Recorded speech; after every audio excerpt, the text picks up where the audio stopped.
धाकड़ खबर, बेखौफसुमा बेबाक अंदाज। धाकड़ खबर में आपका स्वागत है। मैं आपके साथ हूं अकरम रईस खान। डॉक्टर कफील को रिहा होने के बाद फौरन राजस्थान ले जाया गया क्योंकि वहां पर कांग्रेस की सरकार है। उसके बाद तरह तरह की चर्चाएं चलने लगी कि क्या डॉक्टर कफील कांग्रेस में शामिल होंगे। दूसरी चर्चा ये भी चलने लगी कि क्या कांग्रेस डॉक्टर कफील के सहारे उत्तर प्रदेश में मुस्लिम वोटों को साधने की कोशिश कर रही है।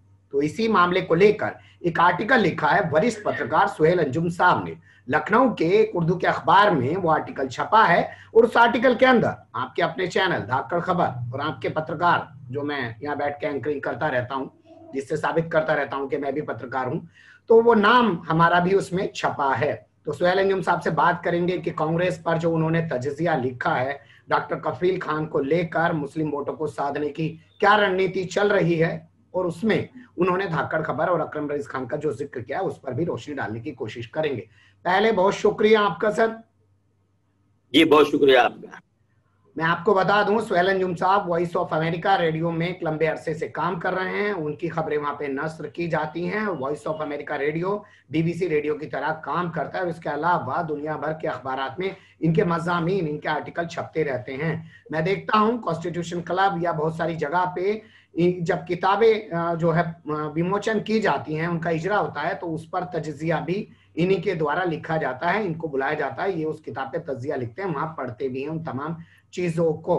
तो आपने उर्दू के कौन से अखबार में वो लिखा है, थोड़ा सा उसके बारे में बता दें सर।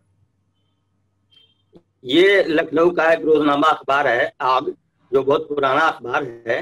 पहले वक्त रोजा था, अब वो रोजनामा हो गया है। तो वहाँ हर हफ्ते बुध के रोज, जुमेरात के रोज मेरा कॉलम आता है।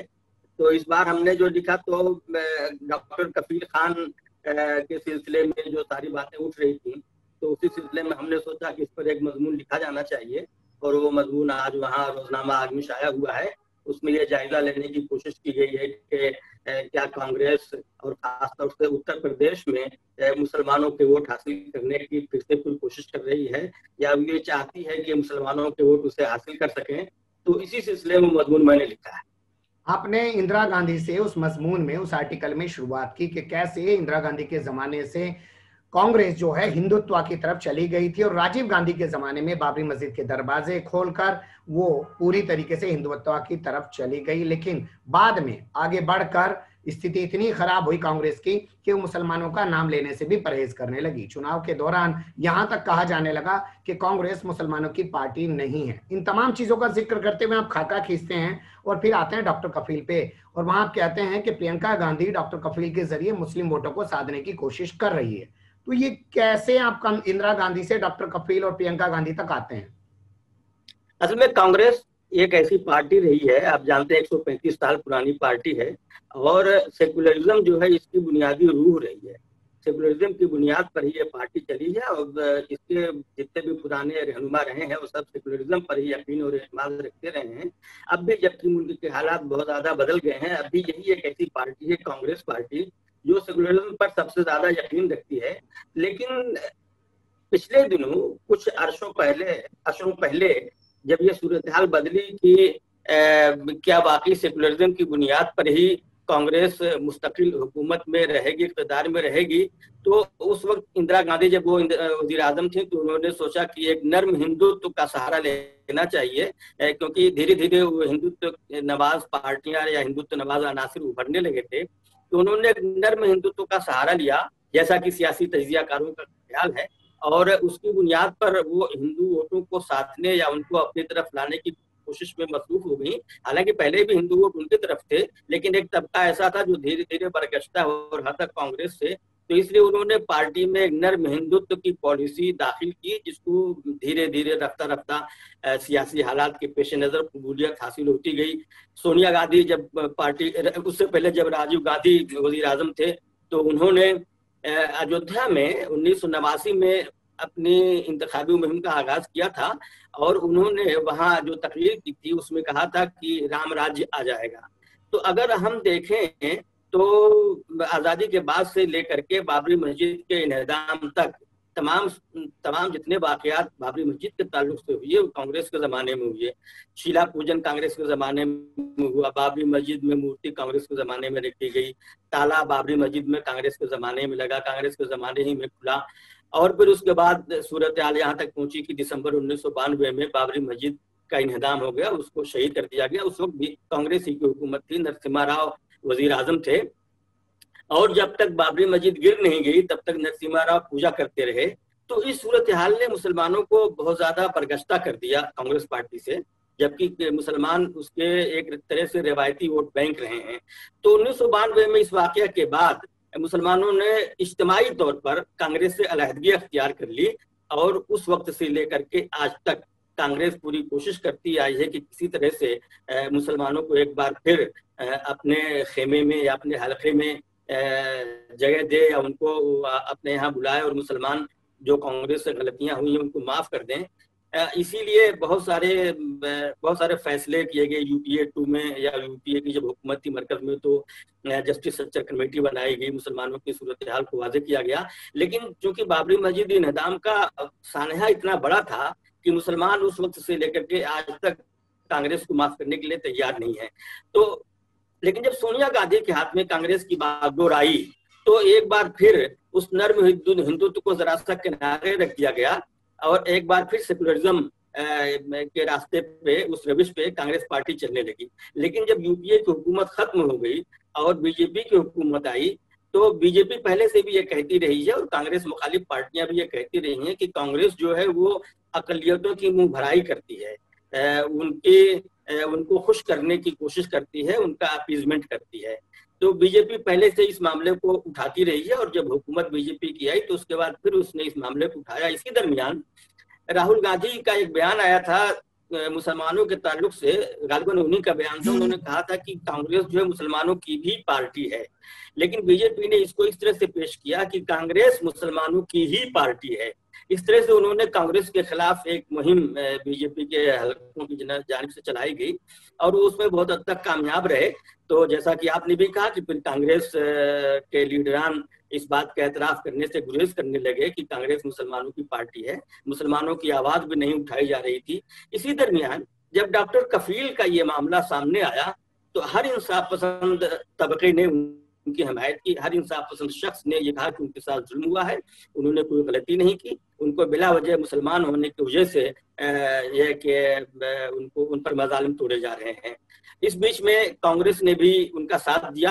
तो आमतौर पर जब सियासी पार्टियां कोई कदम उठाती हैं तो लोग ये समझने पे मजबूर हो जाते हैं कि शायद इसमें उस सियासी पार्टी का कोई मफाद होगा, और होता भी यही है कि सियासी पार्टियां जब देखती हैं किसी मामले में उनको सियासी फायदा हासिल होने वाला है, जब भी वो उस पर हाथ डालती हैं, वहां कदम बढ़ाती हैं। तो यहाँ आपने अभी डॉक्टर कफील खान के मामले में कांग्रेस को किस जगह खड़े पाया है? क्योंकि वो तो कह रहे हैं कि मैं राजस्थान से वापिस आ जाऊंगा अपने घर गोरखपुर।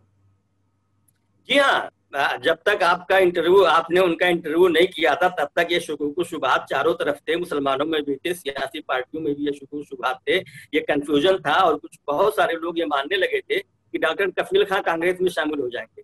यहाँ तक कि कांग्रेस के लीडरान भी ये कहने लगे थे कि हाँ वो हो सकते हैं, वो उससे इनकार नहीं कर रहे हैं। अपने आर्टिकल में इस मामले को लेकर धाकड़ खबर को ही क्यों जगह दी, ये भी मैं आपसे समझना चाहता हूँ। अच्छा, असल में इसके पहले तक ये सूरत हाल वाज़ेह नहीं थी। डॉक्टर कफील जब से रिहा हुए उस वक्त से लेकर के, और धाकड़ खबर ने, अकरम खान ने जब उनका इंटरव्यू का, इस दरमियान दर्जनों इंटरव्यूज उनके हुए, अखबार वालों ने लिए, टीवी वालों ने लिए, यूट्यूब चैनलों ने लिया, लेकिन किसी ने ये सवाल नहीं पूछा था कि आप किसी पार्टी में शामिल होने जा रहे हैं, या आप कांग्रेस में शामिल होने जा रहे हैं, या आपने राजस्थान को क्यों मुंतखब किया। राजस्थान को क्यों मुंतखब किया इस पर तो कुछ बात हुई, लेकिन पार्टी में शमूलियत के बारे में किसी ने कोई सवाल नहीं किया, जबकि ये बहुत बड़ा सवाल था। और ये सवाल आपने, अकरम खान ने धाकड़ खबर की तरफ से ये सवाल किया, जो बहुत ही बरजस्ता, बरवक्त और बरमौका सवाल था, क्योंकि जो कंफ्यूजन पैदा हुआ है और जो आम हल्कों में ये बात उठने लगी है कि कफील खान कांग्रेस में शामिल हो जाएंगे, उस सूरत हाल को वाज़ेह करने की बहुत जरूरत थी। और इसीलिए मैंने जब आपका इंटरव्यू, आपने जो उनका इंटरव्यू किया, जब मैंने देखा और उसमें डॉक्टर कफील से आपने ये सवाल किया, जो बहुत ही बरजस्ता सवाल था, और उन्होंने भी बगैर किसी लाग लपेट के बहुत ही वाज़ेह और दुरुस्त अंदाज में ये बात कही कि न सिर्फ कांग्रेस बल्कि वो किसी भी सियासी पार्टी में शमूलियत का कोई इरादा नहीं रखते हैं। अलबत्ता वो तमाम सियासी पार्टियों के साथ मिलकर मजलूमों की लड़ाई और जिनके साथ नाइंसाफी है उनकी लड़ाई लड़ने के लिए तैयार हैं। तो इसीलिए मैंने धाकड़ खबर का उसमें जिक्र किया, क्योंकि जाहिर है ये क्रेडिट धाकड़ खबर को जाता है। बहुत शुक्रिया, आपने धाकड़ खबर का जिक्र किया। लेकिन एक चीज, क्योंकि आप लंबी पत्रकारिता का अनुभव रखते हैं, यूट्यूब और गूगल और फेसबुक और इन तमाम प्लेटफॉर्म की अगर बात करें तो यहाँ झूठ ज्यादा है। तो आपने यकीन कर लिया कि जो इंटरव्यू में धाकड़ खबर दिखा रहा है वो सही है? असल में मैं भी जाहिर है मीडिया में हूँ, तो सोशल मीडिया पर भी नजर रहती है और सैकड़ों के हजारों यूट्यूब चैनल्स हैं। मैंने देखा है कि बेशतर यूट्यूब चैनलों पे वो संजीदगी नजर नहीं आती जो मुझे धाकड़ खबर में नजर आती है। बहुत से यूट्यूब चैनल वाले अपने प्रोग्राम को पुरकशिश बनाने के लिए, उसमें दिलकशी पैदा करने के लिए ड्रामाइयत पैदा करते हैं, आवाज के सहारे, जुमलों के सहारे, अंदाजे बयान के सहारे। और बहुत से ऐसे यूट्यूब चैनल्स हैं जो जज्बाती इश्यूज को उठाते हैं। लेकिन मैंने देखा कि धाकड़ खबर जज्बाती इश्यूज से जरा गुरेज करता है और जो हकीकी इश्यूज हैं उन्हीं को उठाता है। चाहे आपके प्रोग्राम्स या और भी दूसरे जो आपके प्रोग्राम्स आते हैं, मैं बड़ी पसंदीदगी की नजर से देखता हूँ। और मुझे लगता है कि जो संजीदा सहाफत, जो संजीदा पत्रकारिता धाकड़ खबर की तरफ से हो रही है, जिस तामीरी अंदाज में होती है, उस तरह से बहुत कम चैनल करते हैं। जो लोग जो सीनियर सहाफी हैं, जो कुछ इश्यूज को, अहम इश्यूज को उठाते भी हैं, तो वो भी उसमें कुछ जज्बातियत या ड्रामाइयत या कुछ इस तरह की चीज उसमें डालने की कोशिश करते हैं जिससे उनके सामीन और नाजरीन उस पर ज्यादा तवज्जो दें। लेकिन मैंने देखा कि धाकड़ खबर जो है इन सब तरकीबों या इन हरबों से बिल्कुल अलग है और इसीलिए मैं धाकड़ खबर को काफी अहमियत देता हूँ, संजीदगी से देखता हूँ। और जो संजीदा पत्रकारिता इस प्लेटफॉर्म की तरफ से हो रही है, जो संजीदा सहाफत हो रही है, मैं उसकी कद्र करता हूँ। जिन अहम इश्यूज को आप लोग उठाते हैं और जिस तरह से तामीरी अंदाज में उस पे उसका तज्जिया करते हैं और तज्जियाकारों से और एक्सपर्ट से जो उसकी राय लेते हैं, मेरे नजदीक वो बहुत काबिल कद्र है। इसलिए जब धाकड़ खबर ने और उसके अकरम खान ने कफील खान का इंटरव्यू दिया और कफील खान ने जब बहुत दो टूक अल्फाज में वजाहत कर दी, तो जाहिर यकीन ना करने की कोई वजह नहीं। बहुत शुक्रिया। अगर आप जैसे सीनियर पत्रकार धाकड़ खबर पे ऐसा भरोसा करते हैं, अकरम रईस खान की रिपोर्टिंग पे भरोसा करते हैं, ये हमारी खुश नसीबी है। इससे बड़ी दौलत मुझे दुनिया में और कुछ नहीं चाहिए। बहुत शुक्रिया। आपने अखबार में भी लिखा और अपने दिल से भी जिस तरीके से आपने बयान किया है, सुनकर अच्छा लगा कि कम से कम हम कुछ अच्छा काम कर रहे हैं। हमारे साथ वक्त देते रहिएगा, हम चाहेंगे फिर आपसे किसी और मुद्दे पे जुड़ें। जी बिल्कुल, बहुत बहुत शुक्रिया।